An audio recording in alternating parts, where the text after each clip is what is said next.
આજે આજથી 25 વર્ષ પહેલાં અમરેલીના કપોળ વતન પ્રેમી દ્વારા અમરેલીમાં દિવ્યાંગ બાળકો માટેની એક મૂકબધિર શાળા 7 બાળકો સાથે વળિયાના ડેલામાં ચાલુ થઈ હતી અને ધીમે ધીમે અમરેલીની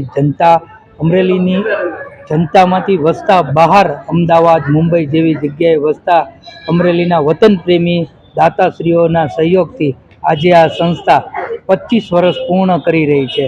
અમરેલીના 290 મૂકબધિર બાળકોને શિક્ષણ તાલીમ અને પગભર બનાવવા હેઠળ પુનઃસ્થાપનનું કાર્ય કરી રહી છે. આજેના 25 વર્ષ પૂર્ણ થયા છે.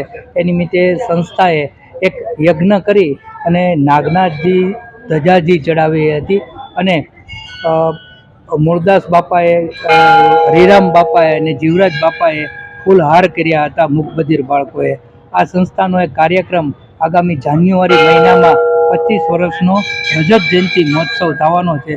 અમારી સંસ્થાને અનહદ પ્રેમ આપવા બદલ અમરેલીની જનતાનો સર્વેનો અમે આભાર માનીએ છીએ અને આવી જ રીતે અમારી સંસ્થાના સહયોગમાં આપનો પ્રેમ વર્તાવતા રહો એવી અભ્યર્થના. જય હિન્દ.